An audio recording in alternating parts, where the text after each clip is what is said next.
Assalamualaikum warahmatullahi wabarakatuh. Insyaallah. Alhamdulillahirabbil alamin. Allahumma shalli ala sayyidina Muhammad wa ala ali sayyidina Muhammad. Puji syukur kepada Allah yang mempertemukan kita di hari yang istimewa. Tentu saja hari Jumat yang insyaallah penuh keberkahan dan terutama untuk warga Jawa Barat. Ini adalah satu momentum yang sangat istimewa karena pada hari ini diresmikan Masjid Raya Al-Jabar, yaitu tepatnya di Ciming Cerang, Kecamatan Gedebage, Kota Bandung, Jawa Barat.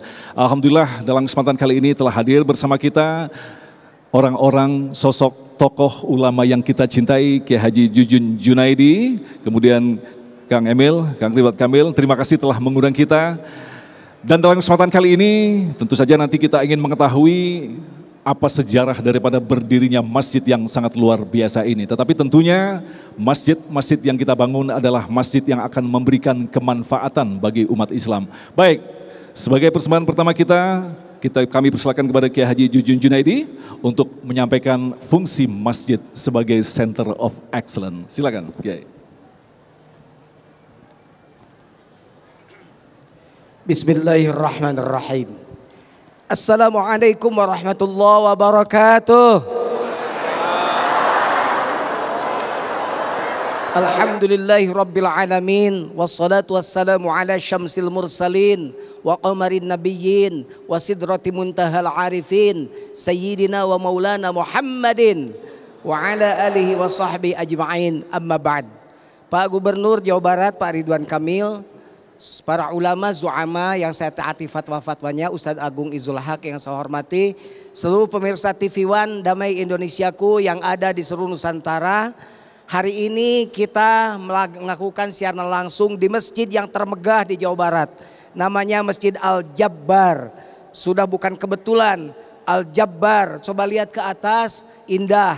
Dihitung secara matematik harus seperti apa, maka Al-Jabbar adalah tokoh matematik. Al-Jabbar juga adalah Asmaul Husna, ya. Al-Jabbar juga kebetulan Jabar, singkatan dari Jawa Barat. Jadi ini ikon Masjid Jawa Barat. Alhamdulillah, ini adalah masjid tempat menempatkan kening Anda, dua telapak tangan Anda, dua lutut Anda, kemudian kaki Anda untuk merebahkan diri di hadapan Allah, membumi hanguskan kesombongan yang ada dalam diri kita. Karena apapun persoalannya, orang yang tidak pernah ke masjid, kesombongannya akan tetap ada. Yang ke masjid saja yang sombongnya masih aja tetap ada. Di masjid tidak ada rekayasa.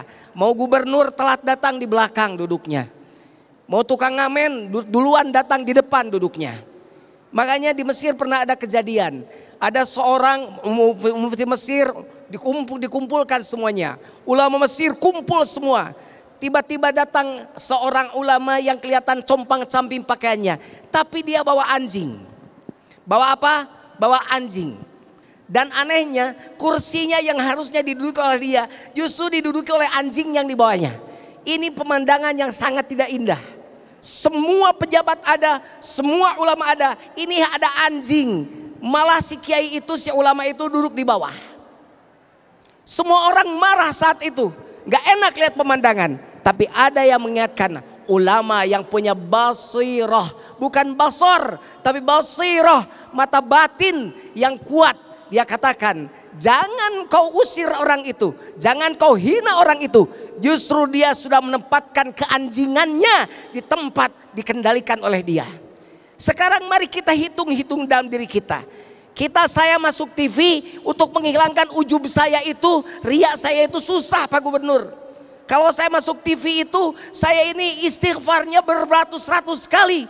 Karena yang ada dalam diri adalah saya ditonton oleh semua orang Indonesia. Bukan berceramah untuk mengingatkan hati kita. Mau tanyakan pada diri-diri kita. Pada para ulama yang ada. Apakah Anda mencari masyarakat, mencari simpati masyarakat, atau mencari Allah Subhanahu wa Ta'ala? Kita sekarang kumpul di masjid. Masjid itu tempat sujud, tempat merebahkan diri. Semuanya tidak ada kecuali hanya Al-Jabbar saja. Hanya Allah yang Al-Jabbar, hanya Allah yang perkasa, hanya Allah yang kuat. tidak ada yang lebih kuat kecuali Allah. Duduk di masjid, Anda sebenarnya harus menghitung diri Anda. Maka masjid yang indah ini insya Allah untuk semuanya nanti dimakmurkan. Datang ke sini semuanya, sholat di sini semuanya. Cuman anehnya sekarang sholat di masjid itu susah.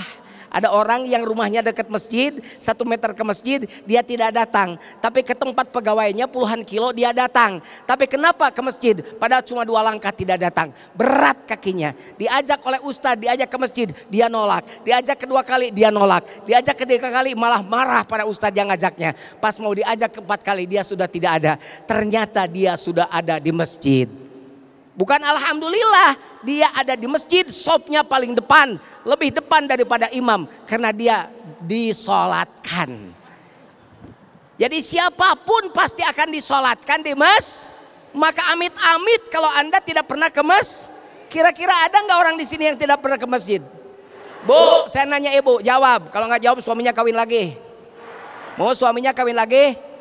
Jawab. Ibu suka ingatkan suami masuk masjid nggak? Banyak suami ibu sholat di rumah atau di masjid? Di masjid atau di rumah? Kalau suami ibu masih sholat di rumah, ibu beli mukena 1 lagi.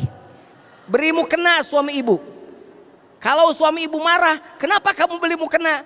Buat kamu sholat. Kan saya laki-laki. Laki-laki sholatnya di masjid. Kalau laki-laki sholatnya di rumah, berarti perempuan. Jadi jangan pakai sarung, tapi pakai muken. Siap bu begitu? Dakwah itu bukan tugas saya saja. Dakwah itu tugas semua. Saya da'i, ibu da'iyah. Saya qori, ibu yang kenceng. Saya qori, ibu. Saya mubalik, ibu. Kalau bahasa Arab saya anta, ibu. Anti, saya kunta, ibu. Jadi ibu tuh punya tugas dakwah. Allahu Akbar, Allahu Akbar. Toel suami ibu, Pak adan, adan cek saha dangdutan. Allahu Akbar, Allahu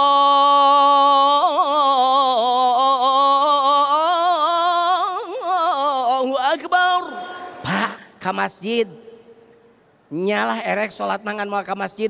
Kenapa tidak ke masjid? Enggak, saya mau di rumah saja. Ya kalau di rumah nih pakai mukena. Orang tidak sempurna sholatnya jika dia tidak sholat di masjid.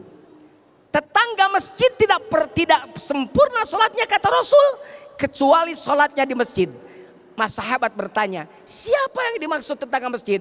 Kullu man sami'an nida. Siapa saja orang yang mendengarkan suara azan, itu adalah tetangga masjid. Saya Pak 200 meter tetangga.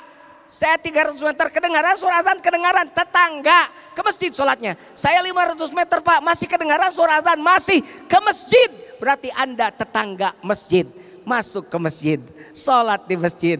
Sekarang kita sudah punya masjid Al-Jabbar, tinggal memakmurkannya. Nikmat tadi saya sholat berjamaah. Bapak nikmat nggak sholat di masjid enak begini? Nikmat. Harus nikmat dulu dong masuk masjid. Ini mau masuk masjid karpetnya saja kucal. Sujud loba kesikan. Alhamdulillah 5 kali sholat di dia hidung tarang. Sebab kena kesik wae. Ini apa karpetnya empuk, enak, nikmat sholat. Sujud Anda di masjid Al-Jabbar, insya Allah keakuanmu akan dihilangkan. Fi buyutin azinallah anturfa'a wa yuzkara fi hasmuh. Di rumah Allah inilah angkat, sebut nama-nama Allah dengan baik. Insya Allah masjid akan menjadi tempat untuk menghilangkan keakuan kita. Keakuan kita dalam tanda kutip akunya, keakuan kita dihilangkan karena kita suka datang dan sholat bersujud merebahkan diri di masjid insya Allah. Terima kasih Kiai Jujun yang telah menyampaikan mukaddimah yang memberikan penekanan kepada kita betapa pentingnya kita memakmurkan masjid. Sepakat dengan apa yang telah disampaikan oleh beliau tadi, Sholat harus khusyuk, maka tempatnya pun adalah memberikan kesempatan kita untuk bisa menjadi khusyuk. Nah, salah satunya adalah dibangunnya Masjid Al-Jabar. Ini luar biasa sekali ini very very excellent. Kalau tadi Anda dalam pembukaan bisa menyaksikan sedikit establish dari masjid ini, memang tidak ada kata lain kecuali subhanallah. Tentu saja pemirsa ingin mengetahui bagaimanakah sejarah berdirinya masjid yang luar biasa ini. Nanti kita akan berbincang-bincang dalam segmentasi selanjutnya bersama Kang Emil. Tentunya masih bersama kami, Damai Indonesiaku.